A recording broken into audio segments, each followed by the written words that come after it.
পঞ্চম শ্রেণী, তোমাদের বাংলায় আজকে একটা কবিতা আমি পাঠ করে শোনাবো। দেখতেই পাচ্ছ, গল্প বুড়ো। শুধু পাঠ করব না, প্রত্যেকটা মানে বুঝিয়ে দেব এবং অনুশীলনী প্রশ্নের উত্তরগুলো মুখে বলে দেব। আর যদি লিখিত আকারে পেতে চাও তাহলে ডেসক্রিপশনের লিঙ্কে ফলো করো, আমার ওয়েবসাইটে পৌঁছে যাও, সেখানে সমস্ত উত্তরগুলো পেয়ে যাবে। বেশ, চলো আমি একটু পাঠ করে শোনাই। গল্প বুড়ো।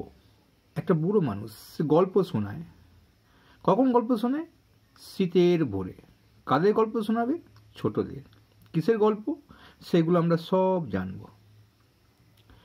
কিন্তু এখন আমরা কবিতাটা পাঠ করব, আমার সঙ্গে সঙ্গে তোমরা বলবে, তাহলে তোমাদের মুখস্থটাও হয়ে যাবে।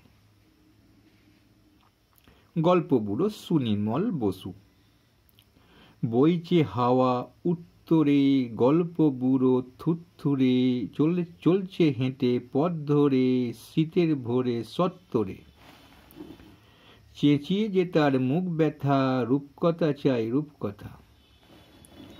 ডাক ছেড়ে সে ডাক ছেড়ে, বলছে ডেকে হাঁক ছেড়ে। ঘুম ছেড়ে আজ ওঠ তোরা, আয়রে ছুটে ছোট্টরা। কি আছে মোর তলপিটায়, দেখবি যদি জলদি আয়।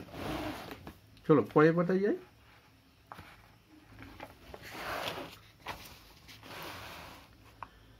কাঁধের ওপর এই ঝোলা, গল্প ভরা মন ভোলা। দৈত্যী দানব যক্ষীরাজ, রাজপুত্রুর পক্ষীরাজ, মন পবনের দাঁড়খানা, আজগুবি সব কারখানা।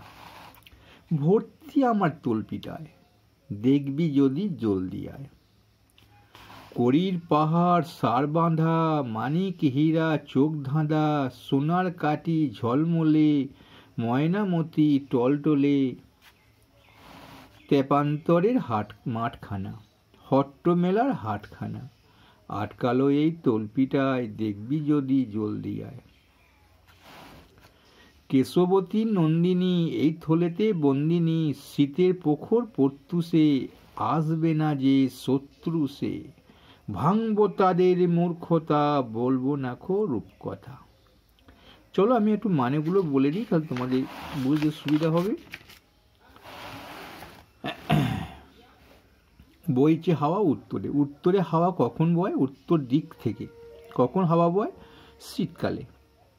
তো সেই সময়কার কথা হচ্ছে। গল্পগুলো কবিতাটা কোন সময়কার কথা? শীতকালের কথা বা কোন ঋতুর কথা একটা প্রশ্ন এলে বলে ফেলবে। গল্প বুড়ো থুরথুরে। থুরথুরে তো নড়বড়ে, পা হাত পাগুলো কাঁপে সব সময়, নড়বড়ে নড়বড়ে অবস্থা। চলছে হেঁটে পথ ধরে। পথ ধরে তো যেতে হবে, পথ ধরে চলছে। শীতের ভোরে সত্তরে। দেখো শীতকাল এবার পেলাম, ভোরবেলায় সত্তরে। সত্তরে মানে খুব তাড়াতাড়ি অবস্থায়, ব্যস্ত অবস্থায়। চেঁচিয়ে যে তার মুখ ব্যথা, রূপকথা চাই রূপকথা। গল্পগুলো কি বলে চেঁচাচ্ছিল? রূপকথা চাই রূপকথা, অর্থাৎ রূপকথা চাই মানে রূপকথা গল্প তোরা কে শুনতে চাস তারা আয়। ডাক ছেড়ে সে ডাক ছেড়ে, বলছে হেঁকে হাঁক ছেড়ে, বলছে ডেকে হাঁক ছেড়ে, অর্থাৎ চিৎকার করে সে হেঁকে বলছে। ঘুম ছেড়ে আজ ওঠ তোরা, ঘুম ছেড়ে তোরা উঠে পড়। কাদেরকে বলছে? এখানেই পাবো আমরা আয়রে ছুটে ছোট্টরা। ছোট্ট দিকে মানে ছুটে আসতে বলছে। কি আছে মোর তলপিটায়? তলপি মানে ঝোলা। কাঁধে দেখতে পাচ্ছ, এটা ঝোলা, তলপি। দেখবি যদি জলদি আয়। এবার নিজেই বলে দেবে কি কি তলপিটার মধ্যে আছে। কাঁধের ওপর এই যে ঝোলা, গল্প ভরা মন ভোলা। গল্পে তোমাদের মন ভোলানো গল্পেতে ভর্তি আছে। দৈত্যী দানব, দৈত্যীর গল্প, দানব গল্প, যক্ষীরাজের গল্প, রাজপুত্রের গল্প, পক্ষীরাজের গল্প, মন পবনের দাঁড়খানার গল্প, আজকবি সব কারখানার গল্প। ভর্তি আমার তলপিটায়, দেখবি যদি জলদি। জলদি মানে তাড়াতাড়ি। আবার গল্প কিসের আছে না? করির পাহাড় সার বাঁধার গল্প, মানিক হীরার চোখ ধাঁধার গল্প, সোনার কাটি ঝলমলের গল্প, ময়নামতি টলটলের গল্প, তেপান্তরে মাঠখানার গল্প, হট্টমেলার হাটখানার গল্প। আবার এই তলপিটার মধ্যে আটকে আছে, আটকালো এই তলপিটা, বাঁধা আছে, বন্দি আছে, দেখবি যদি জলদি আয়। আবার আছে কেশবতী নন্দিনী এই থলেতে বন্দিনী, অর্থাৎ থলের মধ্যে কেশবতী নন্দিনী, অর্থাৎ কেশবতী, চুল যার যার মাথায় খুব ঘন চুল আছে তাকে কেশবতী বলা হয়। এই থলেতে বন্দিনী, শীতের প্রখর প্রত্যুষ, শীতকালে প্রখর প্রত্যুষ মানে সকালবেলায়, একদম ভোরবেলায় সকালবেলায় প্রত্যুষ বলা হয়। আসবে না যে শত্রু, সে যে আসবে না তার কাছে সে শত্রু। ভাঙবো তাদের মূর্খতা, তাদের মূর্খতা রেগে গিয়ে বলছে, তাদের ভাঙবো তাদের মূর্খতা, বোকামিটা আমি ভেঙে দেবো, তারা বোকার মতো কাজ করছে, আমার কাছে না এসে তারা বোকার মতো কাজ করছে, এরকম কিছু বলতে চাইছে। বলবো না কেউ রূপকথা, আবার অভিমান হয়ে গেল, তাদেরকে আমি রূপকথা বলবো না। চলো আমাদের প্রশ্নগুলো হচ্ছে আসল, এখানে যে প্রশ্নগুলো দেখছো উত্তরগুলো একটু বলে দিয়া, যদি বুঝতে না পারো আমার ওয়েবসাইটে দেখো, ডেসক্রিপশনে লিঙ্ক দেওয়া আছে, সেখানে সব প্রশ্ন পেয়ে যাবে, সমস্ত বিষয়ের প্রশ্ন, অঙ্ক পাবে, তোমরা পরিবেশের পাবে। আমি প্রত্যেকটা ভিডিও নিচে লিঙ্ক দিয়ে দেবো, তোমরা ভিডিওর নিচে মানে ডেসক্রিপশনে লিঙ্ক দিতে হয়, ডেসক্রিপশনে পেয়ে যাবে। বেশ, চলো এখানে বলে দিই, উত্তরে হাওয়া বলতে বোঝায় কখন, উত্তর দিক থেকে যখন হাওয়া বয়ে আসে এমন সময় কখন হয়, শীতকাল হয়, এটা শীত। থুরথুরে শব্দটির অর্থ এখানে আমি বলে দিচ্ছি, এখানে হবে নড়বড়ে, আমি একটু আগেই বলে দিলাম। রূপকথা নড়বড়ে কেন, হাত পাগুলো নড়ে, তাহলে কি রূপকথার গল্পে যেটি থাকে না, দৈত্যনগরী থাকে, যক্ষীরাজ থাকে, রাজপুত্র থাকে, উড়োজাহাজটা থাকে না। রূপকথার গল্প সংগ্রহ করেছেন এমন একজন বেছে নিয়ে নাম লেখো, এটা দক্ষিণারঞ্জন মিত্র মজুমদার, ইনি রূপকথার গল্প লেখেন। সুনির্মল বাড়ি কোথায়, বিহারে, এটা একটা ভালো একটা প্রশ্ন, দেখে নেবে। গিরিডিতে, বিহার একটা রাজ্য, গিরিডি একটা জায়গা।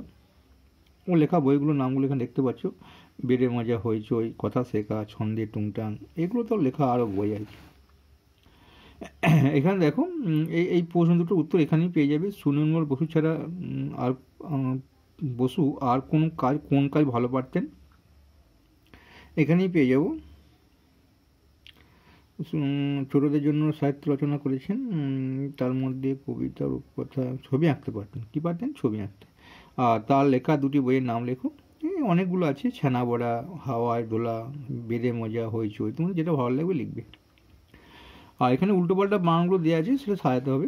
এটা হচ্ছে রূপকথা হবে, এটা রাজপুত্র হবে, এটা পক্ষীরাজ হবে, এটা মন পবন হবে, এটা হবে আজগুবি।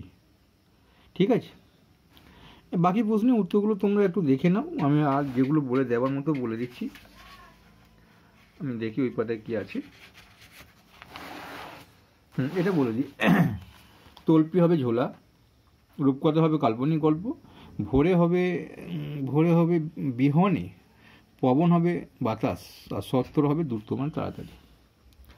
বাকিগুলো দেখে নাও, এই প্রশ্নের উত্তরগুলো পেয়ে যাবে। ভালো করে মুখে বলে দিলে একরকম বলবো, শুনবে, এরকম লিখে নিয়ে মুখস্থ করে নেবে, বা ওখান থেকে পড়ে নিয়ে মুখস্থ করে নেবে।